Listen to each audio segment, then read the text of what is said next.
Farmers Day is always worth celebrating. In fact, for a lot of Ghanaians, one of the days that people don't argue over. The question that is always asked every day is whether we are doing enough to wake up in the morning on one day, the first Friday in December, and say we are celebrating farmers. Currently, where are we when it comes to agriculture? Okay, thank you, and greetings to your listeners and our cherished listeners this morning. Agric issues have been topical issue in this country and across the globe. And for us as a country called Ghana, we have been practicing Agric for over 50 years. But my take is that we haven't found a single model of agricultural practice that has taken our Agric practice to the level that we all expect to be in. We are still grappling with a lot of challenges in the sector, and Agric hasn't grown in the way that we expect it to grow, even though we say it is the mainstay of our economy. Over 70% of the population are employed in the sector, but the truth is that they are not able to produce enough to feed the population, to feed our factories or industries, and also to export for us to make enough foreign exchange so that we can stabilize our currency. The state of our Agric today is that we haven't produced enough so that it will be able to reduce or drive down the prices. Food inflation is still a serious challenge for our economy as we speak, and the cost of food is very, very high. So that around October this year, the cost of food or the inflation on food was around 44.7%, which is not good for an agrarian economy like Ghana. So we produce food. Why should we be buying food at that level?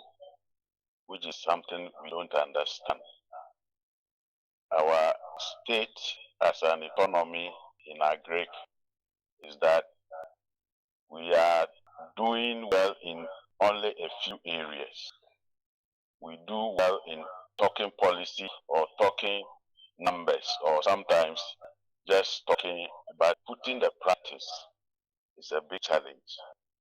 Our policies are always done, but when it comes to the implementation, there are challenges. Our farmers do not have adequate access to credit. Sometimes when they even get access to the credit does not arrive on time. And so cultivation and land preparation and other issues come, and by the time they get a credit, the cultivation season is gone. And so the impact on Agric is very minimal. And so countries that you least expect that could do well in Agric are doing better. They may not be doing well in all the crops, but at least we know that Sahaelian countries, they are doing very, very well in vegetable production. Ghana, we have all the vegetation and the ecological zones favoring us, where we can cultivate quite a number of crops. When we give the list of crops that can be cultivated in Ghana in all the 3 ecological zones, you'll be amazed. But we don't have a hold in any of them apart from cocoa, where we say, okay, we are second leading producer or so. In the others, we don't have that history. So we are still having challenges between the gaps between policy implementation and what is really on the ground. Majority of our farmers are peasant farmers. Why can't we decide as a country that, look, 30% of our population, government will come out with a policy, support them to go into commercial farming. 10% of those commercial farmers should do cereals only. 10% should do roots and tubers, and so on and so forth. Then deliberate policies are put in place to support these people so they can produce enough to reach the entire population, and the surplus is exported. We don't see that happening. Why? The state of our agric needs a lot of attention. Some of these peasant farmers don't even need sophisticated equipment to work. Simple farming tools and equipment will help them. But the agricultural mechanization system is not developed. You go to places, farmers are looking for tractors to plow the land for them to plant. They will have to wait days on end before they can get a tractor to plow an acre of land. You go to places, they don't have quality seeds and quality inputs. So they plant, and then you see that they have tilled the land, but the cultivation or the planting, most of the seeds die even before they germinate because of the poor seeds that they get. And because they want to plant within the season and the period, whatever seeds they get on the market, they go and buy, and that affects yields. Why can't government decide as a deliberate policy to establish seed producing centers in the 3 ecological zones to produce specific quality and certified seeds for farmers? If government cannot do it, put the system in place and bring on board PPP, private public partnership arrangements, for these things to be done so that farmers can spare themselves of looking for seeds that don't work after spending all their savings to buy the seeds, and then you go and the seeds are not working. We can do this. It is possible. Those countries that have made it didn't just wake up one day on a farmer's day and it was done. It was through deliberate planning, strategy, and implementing quality, coherent policies that made them what they are today. Why can't Ghana? It is good to celebrate Farmers Day, yes. And it is good to make our farmers feel proud, which I celebrate a lot and I like it. And I commend government for doing it. But we should do 2-3 more steps better. So that when the farmer goes to plant and he goes to sleep, he knows that he has made an investment that will yield benefits to him. The investment shouldn't end up impoverishing the farmer. Sometimes you go, these farmers struggle, and at the end of the year, they tell you the income they make at the end of the year, and you hold your head, you are cringing. Why? In the developed countries, farmers are protected. The European Union gives subsidies to their farmers. American government fund their farmers and provide them with quality seeds and inputs, and all kinds of credit inputs are given to them. In Ghana, do we have that? No. The banks are not ready. The government is not ready. The little interventions we make end up running into trouble. Supply of free fertilizer. At the end of the day, people gang up and they collect all the fertilizer and go and sell at exorbitant prices. Farmers are looking for fertilizer to plant, they can't get. Fertilizer is smuggled into neighboring countries. What country is this? And we want to eat and stay alive and healthy. How can we do that? I see. So, for you, as far as you're concerned, the only thing we are doing good at is talking policy. Sure.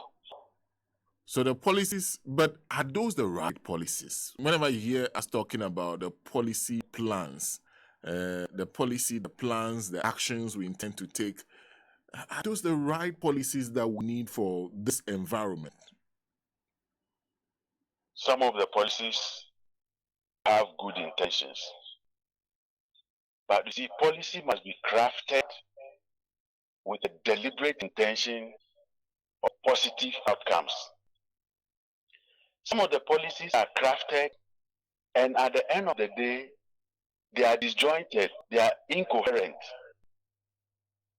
And so there's need for us to sit up and straighten up our policy crafting and make sure that we bridge the gap between the policy, the strategies, the action plans, and then the implementation processes.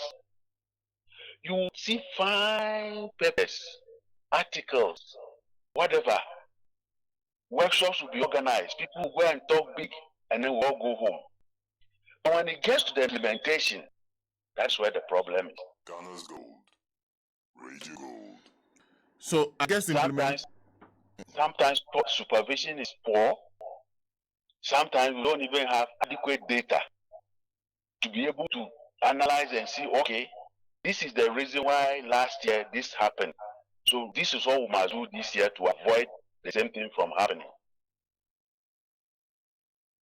So policy coherence, strict monitoring and supervision, and incentive-based agriculture.